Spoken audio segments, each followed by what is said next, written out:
അമലേട്ടൻ വരാനായോ? അനു ചോദിച്ചു. ആ, എത്തേണ്ട സമയമായി. അഖിൽ പറഞ്ഞു നിർത്താൻ നേരമില്ലാതെ അമലിന്റെ വണ്ടി മുറ്റത്ത് വന്നു നിന്നിരുന്നു. ആരിത്, അനൂട്ടിയോ? വണ്ടിയിൽ നിന്നിറങ്ങിയതും അനുവിനെ കണ്ട അമൽ ചോദിച്ചു. അനു ഒന്ന് അവനെ നോക്കി ചിരിച്ചു. ഇതെപ്പോ വന്നു? അവളുടെ തലയിലൊന്ന് വേദനയാവാത്ത വിധം തട്ടിക്കൊണ്ട് അമൽ ചോദിച്ചു. ഇന്നലെ. ആ, ഇനിയിപ്പോ കുറച്ചു ദിവസം ഇവിടെ തന്നെ ഉണ്ടാകും അല്ലേ? അമൽ ചോദിച്ചതും അനു ഒന്ന് തലയാട്ടി. എന്താ അപ്പു നിന്റെ മുഖത്തൊരു വാട്ടം? മിഠായി കിട്ടാഞ്ഞിട്ടാണോ? കുറച്ചായി നിന്റെ മിഠായി തീറ്റ കൂടുന്നുണ്ട്. അവൻ്റെ കവിളിലൊന്ന് തട്ടിക്കൊണ്ട് അമൽ പറഞ്ഞു. അപ്പു അതിനൊന്ന് വെറുതെ ചിരിച്ചു. എന്നാ നീ കയറിക്കോ, ഞാൻ ഇവരെ ഒന്ന് അങ്ങോട്ട് ആക്കി കൊടുത്തിട്ട് വരാം. അഖിൽ പറഞ്ഞുകൊണ്ട് മുറ്റത്തേക്കിറങ്ങി ചെരുപ്പിട്ടു. എന്നാൽ നീ ഇവിടെ നിന്നോ, കൂടെ ഞാൻ പൊയ്ക്കോളാം, അമൽ അഖിലിനെ നോക്കി പറഞ്ഞു. ആ, എന്നാ നീ ചെല്ല്. അനു, നാളെ കാണാം. അപ്പു മുൻപിൽ ഓടരുത്, നടന്നാൽ മതിട്ടോ. അഖിൽ പറഞ്ഞതിന് അവരൊന്ന് തലയാട്ടിക്കൊണ്ട് മുൻപോട്ട് നടന്നു. രണ്ടാൾക്കും എന്തോ പറ്റിയിട്ടുണ്ടല്ലോ. എന്തു പറ്റി? വല്യമ്മയാണോ വല്യച്ഛനാണോ പറഞ്ഞേ? അമൽ നടക്കുന്നതിനിടയിൽ ചോദിച്ചു. അനു അതിന് ഒന്നുമില്ലെന്ന് തലയാട്ടി. അപ്പോ അപ്പുവിനല്ല, നിനക്കാണ് പറ്റിയത്. എന്താ കാര്യം, പറ. അമൽ അനുവിൻ്റെ തോളിലൂടെ കൈയിട്ടുകൊണ്ട് ചോദിച്ചു. ഒന്നുമില്ല അമലേട്ടാ, ഏട്ടന് തോന്നിയതാവും, അനു പറഞ്ഞു. അങ്ങനെയല്ല, എന്തോ ഉണ്ട്. എന്താ അപ്പു കാര്യം? അമൽ അപ്പുവിൻ്റെ കയ്യിൽ പിടിച്ചുകൊണ്ട് ചോദിച്ചു. അവൻ അനുവിൻ്റെ മുഖത്തേക്കൊന്ന് നോക്കി. അനു അപ്പുവിൻ്റെ മുഖത്തേക്ക് നോക്കിയത് പോലുമില്ല. നീ അവളെ മുഖത്തേക്ക് നോക്കണ്ട, കാര്യം എന്താണെന്ന് വെച്ചാ പറഞ്ഞോ. അപ്പു അനുവിൻ്റെ മുഖത്തേക്ക് നോക്കിയത് വ്യക്തമായി കണ്ടതുകൊണ്ട് തന്നെ അമൽ പറഞ്ഞു. അത് ചേച്ചിയുടെ കല്യാണം നടത്താൻ പോവുകയാണെന്ന് പറഞ്ഞു. ഏ, കല്യാണോ? ആരുടെ? അമൽ മനസ്സിലാകാത്തതുപോലെ ചോദിച്ചു. അനു ചേച്ചിയുടെ. ആര് പറഞ്ഞു? വല്യമ്മ, പിന്നെ വല്യച്ഛനും പറഞ്ഞു. അതൊക്കെ അവർ വെറുതെ പറയുന്നതാ. അപ്പു പറഞ്ഞത് കേട്ട് അമൽ അപ്പുവിൻ്റെ കവിളിലൊന്ന് തട്ടിക്കൊണ്ട് പറഞ്ഞു. നീ അത് ആലോചിച്ചിട്ടാണോ ഇങ്ങനെ ഒടിഞ്ഞു തൂങ്ങി നടക്കുന്നേ? അതൊക്കെ അമ്മ വെറുതെ പറയുന്നതാ. ഒരു ജോലി കൂടി ആവാതെ ഇത്ര ചെറുപ്പത്തിലെ നിന്നെ പിടിച്ചു കെട്ടിക്കുമെന്ന് തോന്നുന്നുണ്ടോ? പിന്നെ അമ്മ എന്തെങ്കിലും പറയുന്നുണ്ടെന്ന് കരുതി ചെറിയച്ഛനും ചെറിയമ്മയും അതിന് സമ്മതിക്കോ? നമുക്ക് പഠിക്കണ്ടേ, പഠിച്ചൊരു ജോലി വാങ്ങണ്ടേ? അതിനിടയിൽ നീ വെറുതെ ഓരോന്ന് ആലോചിച്ച് ടെൻഷൻ അടിക്കുക. അവളുടെ തലയിലൊന്ന് പതിയെ തട്ടിക്കൊണ്ട് അമൽ പറഞ്ഞു. അവളൊന്ന് അവനെ നോക്കി പതിയെ ചിരിച്ചു. എങ്കിലും അവൾക്കുള്ളിൽ വല്ലാത്തൊരു അസ്വസ്ഥത നിറഞ്ഞു നിന്നു. വല്യമ്മയാണ് ആള്. വർത്തമാനം പറഞ്ഞൊരാളെ കയ്യിലെടുക്കാൻ മിടുക്കിയാണ്. അവരെന്തും ചെയ്യും. പക്ഷേ ഇതൊന്നും അമലേട്ടനോട് പറയാൻ പറ്റില്ലല്ലോ. അതുകൊണ്ട് തന്നെ അവൾ അതെല്ലാം ഉള്ളിലൊതുക്കി. അപ്പോഴേക്കും അവരവളുടെ വീട്ടുമുറ്റത്ത് എത്തിയിരുന്നു. പുറത്തെ ശബ്ദം കേട്ട് അമ്മ അവിടേക്ക് വന്നു. ആ, അമലോ, വാ മോനെ കേറ്. അമ്മ അമലിനെ അകത്തേക്ക് കയറാനായി വിളിച്ചു. ഇല്ല ചെറിയമ്മേ, ഞാനിപ്പോൾ വന്നിട്ടേയുള്ളൂ, അകത്തേക്ക് പോലും കയറിയിട്ടില്ല, പിന്നെ വരാം, അവൻ ചെറിയമ്മയോട് പറഞ്ഞുകൊണ്ട് അനുവിന് നേരെ തിരിഞ്ഞു. അപ്പോൾ എല്ലാം പറഞ്ഞതുപോലെ കേട്ടല്ലോ. അവൻ അതും പറഞ്ഞുകൊണ്ട് അവിടെ നിന്നും തിരിഞ്ഞു നടന്നു. അഖിലല്ലേ അപ്പോൾ വന്നത്? ചെരുപ്പ് അഴിച്ചു വെച്ച് ഉമ്മറത്തേക്ക് കയറിപ്പോകുന്ന അനുവിനെ നോക്കി അമ്മ ചോദിച്ചു. അപ്പു പിന്നെ നേരത്തെ അകത്തേക്ക് കയറിപ്പോയിരുന്നു. അഖിലേട്ടൻ കൂടെ വരാൻ മുറ്റത്തേക്ക് ഇറങ്ങിയപ്പോഴാണ് അമലേട്ടൻ വന്നത്. അപ്പോൾ പിന്നെ അമലേട്ടനാക്കി തരാമെന്ന് പറഞ്ഞു.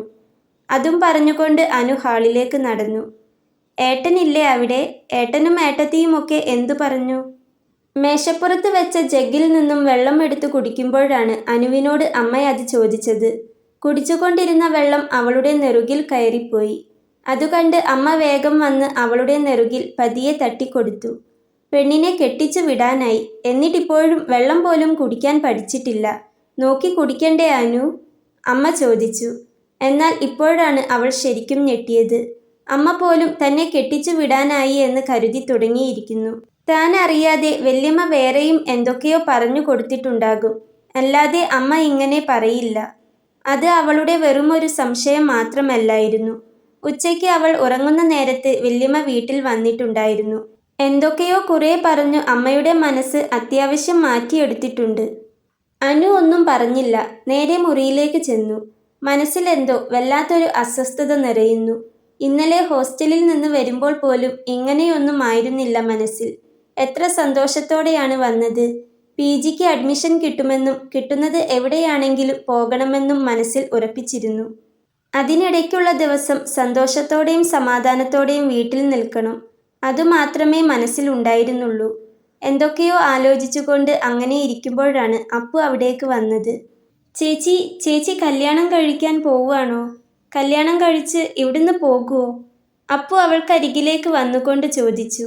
അവൻ്റെ ആ ചോദ്യത്തിൽ നിന്നും തന്നെ അപ്പുവിന് വല്ലാത്ത സങ്കടമുണ്ടെന്ന് അവൾക്ക് മനസ്സിലായിരുന്നു.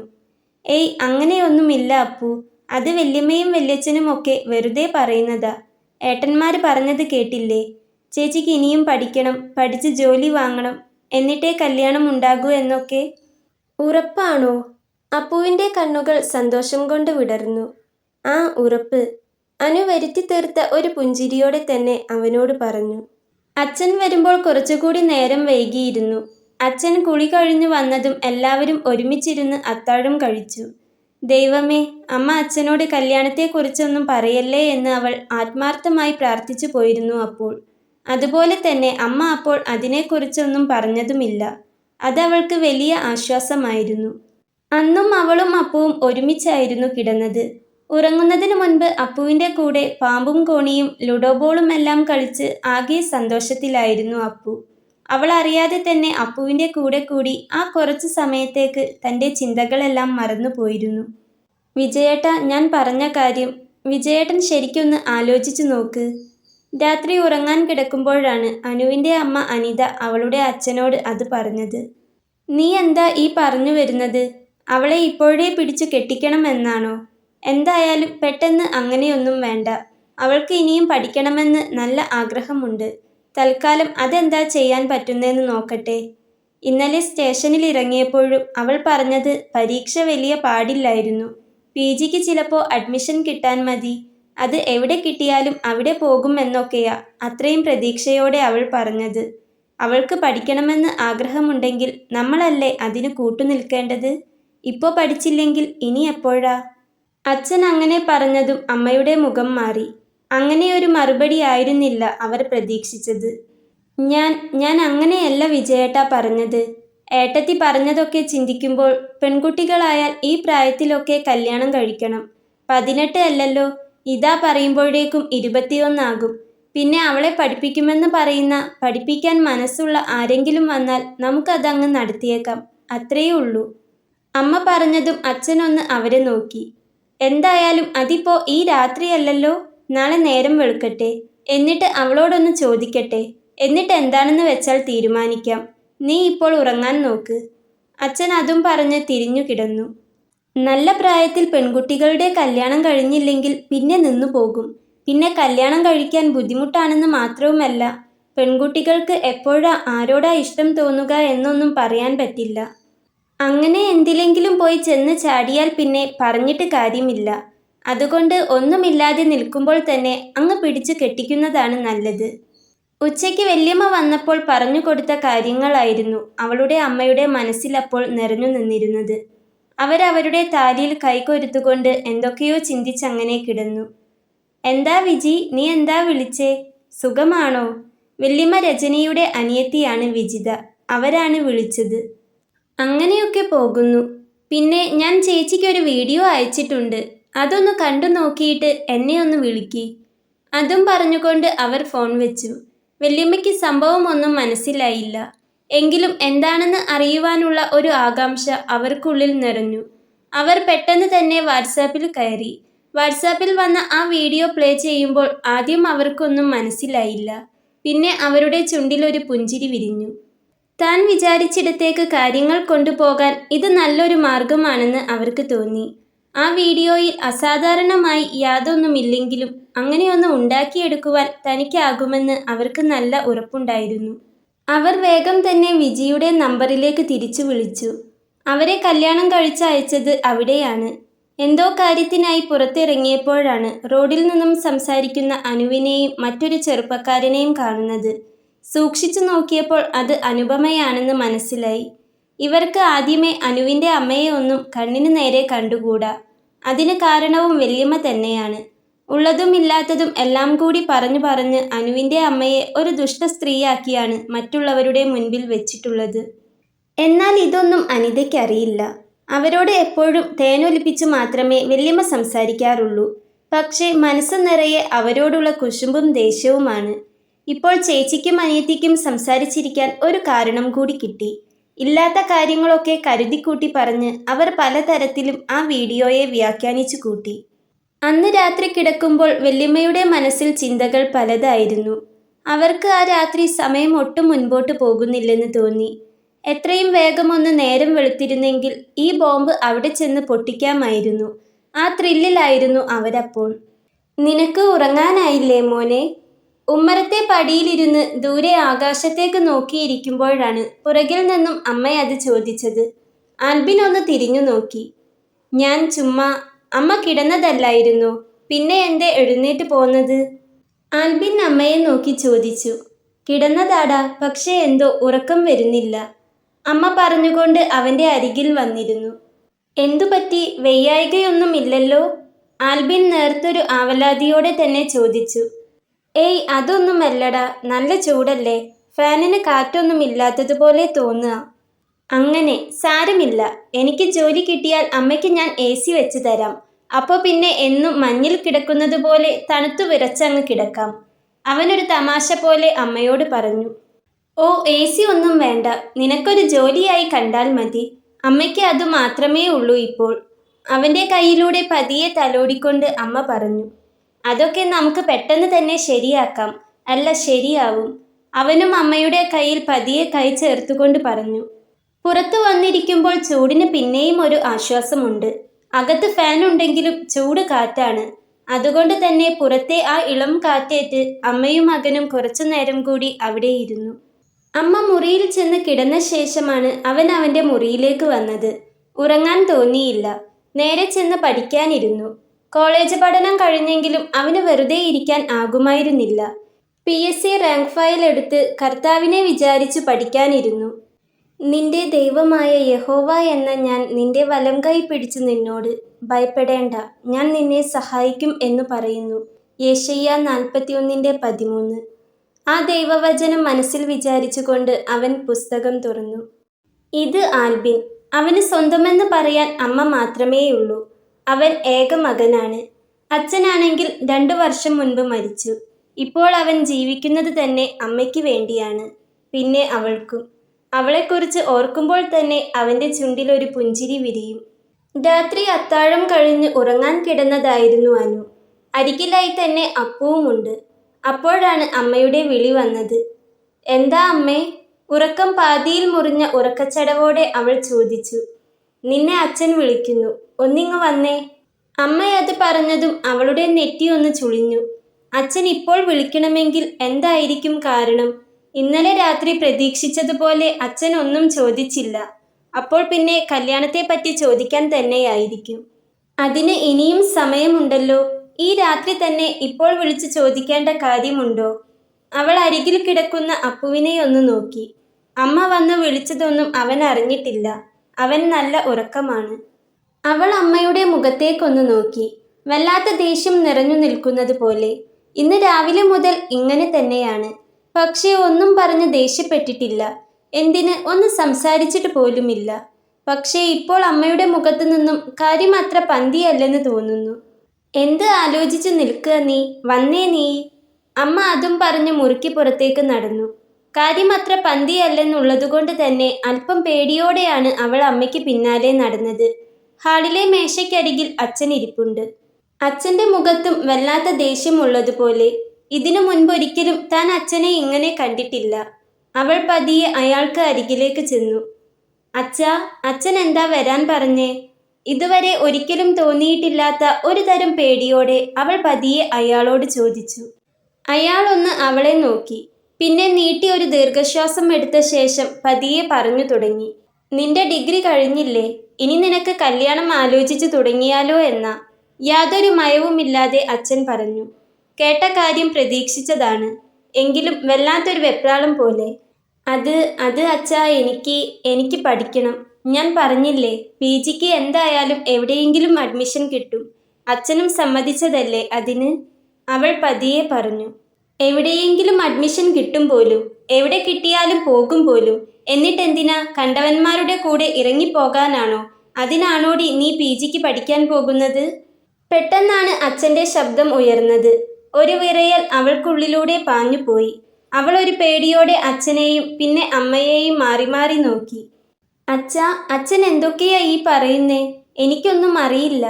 അറിയില്ലേ? നിനക്കറിയില്ലേ? പിന്നെ ഇവൻ ആരാടി? അതും പറഞ്ഞുകൊണ്ട് അമ്മയാണ് അവൾക്ക് നേരെ ആ ഫോൺ നീട്ടിപ്പിടിച്ചത്. അതിൽ അവളും ആൽബിനും ഒരുമിച്ച് നടക്കുന്നതാണ്. സംസാരിക്കുന്നത് എന്താണെന്ന് കേൾക്കുന്നില്ല. അവൾക്കുള്ളിലൂടെ ഒരു മിന്നൽ പിണർ പാഞ്ഞുപോയി. ഇതെങ്ങനെ? അവൾക്ക് ആലോചിക്കുമ്പോൾ ഒരെത്തും പിടിയും കിട്ടുന്നില്ലായിരുന്നു. അവളുടെ ഹൃദയമിടിപ്പ് ഒന്നുകൂടി കൂടി. ഇനി നിനക്ക് ഒന്നും പറയാനില്ലേ? ആരാടി ഇവൻ? അമ്മ വീണ്ടും ചോദിച്ചു. അമ്മേ, ഇത് ആൽബിൻ, എൻ്റെ കോളേജിലുള്ളതാ. ഇന്നലെ ഹോസ്റ്റലിലേക്ക് തിരിച്ചു വരുമ്പോൾ കണ്ടതാ. അപ്പോൾ എക്സാം എങ്ങനെയുണ്ടായിരുന്നു എന്നൊക്കെ ചോദിച്ചു. അല്ലാതെ എന്താ? ഒരേ കോളേജിൽ പഠിക്കുന്നവരാകുമ്പോൾ അങ്ങോട്ടും ഇങ്ങോട്ടും സംസാരിക്കില്ലേ? അതിനിപ്പോ എന്താ? അനു പറഞ്ഞതും അവളുടെ അമ്മയും അച്ഛനും ഒന്ന് മുഖത്തോട് മുഖം നോക്കി. അല്ല, നിങ്ങൾക്ക് ഇത് എവിടുന്ന് കിട്ടി? ആരാ ഇത് തന്നത്? അവൾ അമ്മയോട് ചോദിച്ചതും അമ്മ മുഖം തിരിച്ചു കളഞ്ഞു. പറയമ്മേ, ഇതാരാ അമ്മയ്ക്ക് അയച്ചു തന്നേ? ഇതിന് പിന്നിൽ ആരാണെന്ന് അവൾക്ക് അറിയണമായിരുന്നു. ഇനി ആൽബിൻ ആയിരിക്കുമോ? വീട്ടിലറിഞ്ഞ് പ്രശ്നമായാൽ ഇനി തന്നെ കല്യാണം കഴിക്കാൻ പറ്റുമെന്ന് വിചാരിക്കുന്നുണ്ടാവുമോ? ഇല്ല, അങ്ങനെ ഒരിക്കലുമില്ല. അങ്ങനെ ഒരു വിഡ്ഢിത്തം അവൻ ചെയ്യുമെന്ന് തോന്നുന്നില്ല. പിന്നെ ഇതാരായിരിക്കും? അവളുടെ ചിന്ത അതായിരുന്നു. നീ ഇതെന്താ ആലോചിക്കുന്നേ? ഇതാരാ അയച്ചു തന്നത് എന്നാണോ? ഇനി അത് അറിഞ്ഞിട്ടെന്തിനാ? അവരോട് ചെന്ന് ചോദിക്കാനോ? എന്നിട്ട് അവരെ പറ്റി ഉള്ളതും ഇല്ലാത്തതും ഞങ്ങൾക്ക് പറഞ്ഞു തരാനോ? അല്ലെങ്കിലേ നിനക്ക് അവരെ കണ്ണിന് നേരെ കണ്ടൂടല്ലോ. അമ്മ അവളെ നോക്കി ദേഷ്യത്തോടെ തന്നെ പറഞ്ഞു. എന്നാൽ അമ്മ അവസാനം പറഞ്ഞ ആ വാചകത്തിൽ അവളൊന്ന് കുരുങ്ങിപ്പോയി. അല്ലെങ്കിലേ നിനക്ക് അവരെ കണ്ണിന് നേരെ കണ്ടൂടല്ലോ എന്ന്. അപ്പോ അതിനർത്ഥം അത് വല്യമ്മ ആണെന്നാണോ? അപ്പോ വല്യമ്മയാണോ ഇത് അയച്ചു കൊടുത്തത്? കാരണം അവൾ ആരുടെയും കുറ്റവും കുറവും പറഞ്ഞു നടക്കുന്നവളല്ല. അങ്ങനെയൊരു സ്വഭാവം അവൾക്കില്ല. പക്ഷെ അവൾ ആരുടെയെങ്കിലും ഒരാളുടെ കുറ്റം പറഞ്ഞിട്ടുണ്ടെങ്കിൽ അത് അമ്മയോടാണ്, അതും വല്യമ്മയെക്കുറിച്ച്. അങ്ങനെയെങ്കിലും വല്യമ്മയുടെ യഥാർത്ഥ സ്വഭാവം അമ്മയൊന്ന് മനസ്സിലാക്കിക്കോട്ടെ എന്ന് കരുതിയിട്ടാണ്. പക്ഷേ വല്യമ്മയ്ക്ക് ഇത് എങ്ങനെ കിട്ടി? അതും ഇവിടേക്ക് വരുന്ന അന്നത്തെ വീഡിയോ. അതും ആലോചിച്ചുകൊണ്ട് അവൾ തലയ്ക്ക് കൈ കൊടുത്തുകൊണ്ടിരുന്നു പോയി. നിനക്കെന്താ, ഒന്നും പറയാനില്ലേ? എത്ര കാലമായി നീയും അവനും തമ്മിലുള്ള ഈ ബന്ധം തുടങ്ങിയിട്ട്? അമ്മ വീണ്ടും ഉറഞ്ഞു തുള്ളുകയാണ്. അനു അമ്മയെ ഒന്ന് നോക്കി. അമ്മ ഇപ്പോൾ പറയുന്നത് മൊത്തം വല്യമ്മ പറഞ്ഞു കൊടുത്തതാണെന്ന് അവൾക്ക് ഉത്തമ ബോധ്യമുണ്ടായിരുന്നു. ഇത്രയായിട്ടും സ്വന്തം മകളെ വിശ്വാസമില്ല. അവൾ ഒന്നും പറഞ്ഞില്ല. വീണ്ടും തലയ്ക്ക് കൈ കൊടുത്ത് അങ്ങനെയിരുന്നു. അമ്മ ചോദിച്ചത് കേട്ടില്ലേ നീ? എത്ര കാലമായി അവനുമായിട്ടുള്ള ഈ ബന്ധം തുടങ്ങിയിട്ട്? അച്ഛൻ അലറി. ആ ഒച്ച കേട്ടിട്ടാണെന്ന് തോന്നുന്നു അപ്പു ഉണർന്നത്. അരികിൽ കിടന്നിരുന്ന ചേച്ചിയെ കാണാതെ അവൻ ഹാളിലേക്ക് വന്നു. ഹാളിലേക്ക് വന്നതും കാണുന്നത് ദേഷ്യത്തിൽ നിൽക്കുന്ന അച്ഛനെയും അമ്മയെയുമാണ്. തലയും താങ്ങി മേശയ്ക്കരികിൽ ചേച്ചി ഇരിക്കുന്നുണ്ട്. ദേഷ്യം കൊണ്ട് വിറച്ചു നിൽക്കുന്ന അച്ഛനെയും അമ്മയെയും കണ്ട് അപ്പുവിന് പേടി തോന്നി. ഞങ്ങൾ തമ്മിൽ ഒരു ബന്ധവുമില്ല. കോളേജിൽ വെച്ച് കണ്ടിട്ടുണ്ട്. അതല്ലാതെ യാതൊരു ബന്ധവുമില്ല. പതിയെ ആണെങ്കിലും അവൾ ഉറപ്പിച്ചു പറഞ്ഞു. ഇല്ലേടി, മുഖത്ത് നോക്കി കള്ളം പറയുന്നോ? അച്ഛൻ്റെ ശബ്ദം വീണ്ടും ഉയർന്നു. ഇതുവരെ കാണാത്ത അച്ഛനും അമ്മയും ആയിരുന്നു അവൾക്ക് മുൻപിൽ അവരപ്പോൾ. ഇല്ല, പേടിയോടെ പറയുമ്പോൾ അവളുടെ ശബ്ദം പോലും വല്ലാതെ നേർത്തു പോയിരുന്നു. ഇത്രയൊക്കെയായിട്ടും ഇല്ല എന്ന് പറയുന്ന അവളെ കണ്ട് അച്ഛനും അമ്മയും പല്ലു കടിച്ചു. എന്താ അവൻ്റെ പേര് പറഞ്ഞേ? അച്ഛനാണ് അത് ചോദിച്ചത്. അവൾ അച്ഛനെ ഒന്ന് മുഖമുയർത്തി നോക്കി. ആൽബിൻ, അവൾ പതിയെ പറഞ്ഞു. ഓ, അപ്പോൾ നസ്രാണിയാണല്ലേ? സ്നേഹിച്ചതോ തെറ്റ്. എന്നാ ഒന്നുമില്ലെങ്കിലും സ്വന്തം ജാതിയും മതവും നോക്കി സ്നേഹിച്ചുകൂടായിരുന്നോ? അമ്മ പുച്ഛവും ദേഷ്യവും കലർന്ന സ്വരത്തിൽ അവളോട് പറഞ്ഞു. അതിന് ആര് സ്നേഹിച്ചു? നിങ്ങൾക്ക് എന്താ ഞാൻ പറയുന്നത് മനസ്സിലാവുന്നില്ലേ? ഞാൻ ആരെയും സ്നേഹിച്ചിട്ടില്ല. ഒരു കോളേജിൽ പഠിക്കുന്ന 2 പേര് കോളേജ് കഴിഞ്ഞു വരുമ്പോൾ തമ്മിലൊന്ന് സംസാരിച്ചു. അത് ആരോ വീഡിയോ എടുത്ത് നിങ്ങൾക്ക് അയച്ചു തന്നു. അതിന് ഞാൻ എന്ത് തെറ്റു ചെയ്തു? അത്ര നേരം മിണ്ടാതിരുന്ന അവൾ അപ്പോൾ അവർക്ക് നേരെ ശബ്ദമുയർത്തി. കാരണം ഇത്ര തവണ പറഞ്ഞിട്ടും തന്നെ ഒന്ന് മനസ്സിലാക്കാൻ പോലും ശ്രമിക്കാത്തതിൻ്റെ സങ്കടവും ദേഷ്യവും അവൾക്കുണ്ടായിരുന്നു. ആ സങ്കടത്തിൽ അവൾ പറഞ്ഞു പോയതാണ്. എന്നാലും ഈ ചെയ്തത് ആരായിരിക്കും? എങ്ങനെയായിരിക്കും വല്യമ്മയ്ക്ക് ഇത് കിട്ടിയിട്ടുണ്ടാവുക? അങ്ങനെ ചിന്തിക്കുമ്പോഴാണ് അവൾക്ക് അതിൻ്റെ ഉറവിടം മനസ്സിലായത്. അതെ, വല്യമ്മയുടെ അനിയത്തി ആ നാട്ടുകാരിയാണ്. അപ്പോൾ അത് തന്നെ കാര്യം. അവൾക്ക് ഇതുവരെ തോന്നിയിട്ടില്ലാത്ത അത്രയും ദേഷ്യം ആ സമയം വല്യമ്മയോട് തോന്നി. നിനക്ക് പഠിക്കണമെന്ന് പറഞ്ഞപ്പോൾ പഠിച്ചോട്ടെ എന്ന് പറഞ്ഞവനാണ് ഞാൻ. പക്ഷേ വേണ്ട, ഇനി നീ പഠിക്കുന്നുണ്ടെങ്കിൽ അത് കല്യാണം കഴിഞ്ഞ് അവൻ്റെ സമ്മതത്തോടെ മതി. ഇനിയും നിന്നെ ഇങ്ങനെ ഇവിടെ വെച്ചുകൊണ്ടിരുന്നാൽ നീ ആ നസ്രാണിയുടെ പിന്നാലെ തന്നെ പോകും. അതിലും നല്ലത് ഇപ്പോൾ തന്നെ നിന്നെ പിടിച്ച് ആർക്കെങ്കിലും കെട്ടിച്ചു കൊടുക്കുന്നതാ. അച്ഛൻ ദേഷ്യത്തോടെ അത് പറഞ്ഞതും അവൾ അയാളെ ഒന്ന് നോക്കി. ആർക്കെങ്കിലും പിടിച്ചു കെട്ടിച്ചു കൊടുക്കാനോ? അപ്പോൾ ഇവർക്കൊക്കെ ഞാൻ അത്രയേ ഉള്ളൂ? അവൾക്ക് സ്വയം പുച്ഛം തോന്നി. എത്രയും പെട്ടെന്ന് നിന്റെ കല്യാണം നടത്തും. എന്നിട്ട് നീ ഇവിടെ നിന്നും പുറത്തിറങ്ങിയാൽ മതി, അച്ഛൻ ഉറപ്പിച്ചു പറഞ്ഞു. ഇന്നലെ തന്നെ ഞാൻ നിങ്ങളോട് പറഞ്ഞതല്ലേ ഇവളെ കല്യാണം വേഗം നടത്തണമെന്ന്. ഏട്ടത്തി അപ്പോഴേ പറഞ്ഞതാ പെൺകുട്ടികളെ നല്ല പ്രായത്തിൽ തന്നെ കെട്ടിക്കണമെന്ന്. അതും പോരാഞ്ഞ് ഇവർക്കൊക്കെ എപ്പോഴാ ആരോടാ ഇഷ്ടം തോന്നുന്നതെന്ന് പറയാൻ പോലും പറ്റില്ല. ഇപ്പോൾ തന്നെ കണ്ടില്ലേ, ഇതെല്ലാം മുൻകൂട്ടി കണ്ടതുകൊണ്ടാകണം ഏട്ടത്തി ആദ്യമേ ഇത് പറഞ്ഞത്, അമ്മ പറഞ്ഞു. അത് പറയുമ്പോൾ വല്യമ്മയുടെ ഭാഗത്തേക്ക് അമ്മ നന്നായി മറിഞ്ഞിട്ടുണ്ട് എന്ന് അവൾക്ക് തോന്നി. ഇനി വല്യമ്മയുടെ യഥാർത്ഥ സ്വഭാവം എന്താണെന്ന് ഇവരോട് പറഞ്ഞിട്ട് കാര്യമില്ല. പക്ഷേ തൻ്റെ കാര്യം താൻ തന്നെ പറയണമല്ലോ. അങ്ങനെ നിങ്ങൾ പറയുന്നത് പോലെ എൻ്റെ സമ്മതമില്ലാതെ എൻ്റെ കല്യാണം നടത്താനൊന്നും ആർക്കും പറ്റില്ല. അങ്ങനെ അച്ഛനും അമ്മയും വിചാരിക്കുകയും വേണ്ട. ഞാൻ എപ്പോൾ കല്യാണം കഴിക്കണം കഴിക്കണ്ട എന്ന് തീരുമാനിക്കുന്നത് ഞാനാണ്. അവൾ പറഞ്ഞു നിർത്താൻ നേരമില്ലാതെ അച്ഛൻ്റെ കൈ അവളുടെ കവിളിൽ പതിഞ്ഞിരുന്നു. കണ്ണിൽ നിന്നും പൊന്നീച്ച പാറിയതുപോലെ ഒരു വേദന. അതിനേക്കാൾ വേദനിച്ചത് അവളുടെ മനസ്സാണ്. അച്ഛൻ്റെ കയ്യിൽ നിന്നും അടി കിട്ടിയതായി ഓർമ്മ പോലുമില്ല. ഇപ്പോൾ അത് കിട്ടിയിരിക്കുന്നു. പക്ഷേ അടി കിട്ടിയതിനല്ല, മനസ്സുകൊണ്ട് പോലും താൻ അറിഞ്ഞിട്ടില്ലാത്ത ഒരു തെറ്റിനാണല്ലോ അടി കിട്ടിയത് എന്ന് ഓർക്കുമ്പോഴാണ് വേദന. അപ്പോഴും വല്യമ്മയുടെ മുഖം അവൾക്കുള്ളിൽ തെളിഞ്ഞു നിന്നു. അവൾക്ക് അവരോട് വല്ലാത്ത ദേഷ്യം തോന്നി. ചേച്ചി എന്ന് വിളിച്ചുകൊണ്ട് അപ്പു അവൾക്കരികിലേക്ക് ഓടി വന്നു. അനുവിൻ്റെ കണ്ണിൽ നിന്നും കണ്ണീരൊലിച്ചിറങ്ങുന്നത് പോലെ അപ്പുവിൻ്റെ കണ്ണും നിറഞ്ഞൊഴുകുന്നുണ്ട്. അല്ലെങ്കിലും ചേച്ചി എന്ന് വിളിക്കുന്നേ ഉള്ളൂ. അമ്മയുടെ സ്ഥാനമാണ് അവൾക്ക്. ആ ചേച്ചിക്ക് വേദനിച്ചാൽ അവനും വേദനിക്കും. ചേച്ചിക്ക് സങ്കടം വന്നാൽ അവനും സങ്കടം വരും. അപ്പുവിൽ നിന്നും കരച്ചിൽ ചീളുകൾ പുറത്തേക്ക് വന്നു. അനു അവനെ ഒന്ന് നോക്കി. പിന്നെ പതിയെ അവനെ കൈകൊണ്ട് ചേർത്ത് പിടിച്ചു. അപ്പു, നീ അകത്ത് പോ. അനുവിനോട് ചേർന്ന് നിൽക്കുന്ന അപ്പുവിനെ കണ്ട് അമ്മ പറഞ്ഞു. ഞാൻ പോവില്ല. എന്തിനാ ചേച്ചിയെ തല്ലുന്നേ? അപ്പു അമ്മയോട് ചോദിച്ചു. അപ്പു, നിന്നോടാ പറഞ്ഞ് അകത്തേക്ക് പോകാൻ, ഇല്ലെങ്കിൽ നിനക്കും കിട്ടും. അച്ഛൻ അപ്പുവിന് നേരെ ശബ്ദമുയർത്തി. അപ്പു പേടിയോടെ അനുവിനെ നോക്കി. ചെല്ല്, മോൻ അകത്ത് പോയിരുന്നോ? അനു അവൻ്റെ കണ്ണീര് തുടച്ചു കൊടുത്തുകൊണ്ട് പറഞ്ഞു.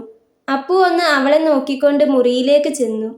ഞങ്ങളെ എതിർത്തുകൊണ്ട് കണ്ടവൻ്റെ കൂടെ ജീവിക്കാമെന്ന് നീ സ്വപ്നം പോലും കാണണ്ട. അതിന് ഞങ്ങൾ ജീവിച്ചിരിക്കുമ്പോൾ സമ്മതിക്കില്ല. അവനെ മറന്നേക്ക്. എന്നിട്ട് ഞങ്ങൾ പറയുന്നവനെ കല്യാണം കഴിച്ച് ജീവിക്കാൻ നോക്ക്. അതേ നടക്കൂ. അത് നടക്കാനേ ഞങ്ങൾ സമ്മതിക്കൂ. അച്ഛൻ അതും പറഞ്ഞുകൊണ്ട് മുറിയിലേക്ക് നടന്നു. അവളെ ഒന്ന് തറപ്പിച്ചു നോക്കിക്കൊണ്ട് അച്ഛന് പിന്നാലെ അമ്മയും. അവൾ കസേരയിലിരുന്ന് മേശയ്ക്ക് മുകളിൽ തലവെച്ച് പൊട്ടിക്കരഞ്ഞു. മുറിയുടെ വാതിൽക്കൽ നിന്നും അവിടേക്ക് എത്തി നോക്കിയിരുന്ന അപ്പു അമ്മയും അച്ഛനും പോയെന്നറിഞ്ഞ് അനുവിന് അരികിലേക്ക് ഓടി വന്നു. ചേച്ചി കരയണ്ട, അപ്പു അവളുടെ തോളിൽ കൈവച്ചുകൊണ്ട് പറഞ്ഞു. അവൾ തലയുയർത്തി നോക്കി.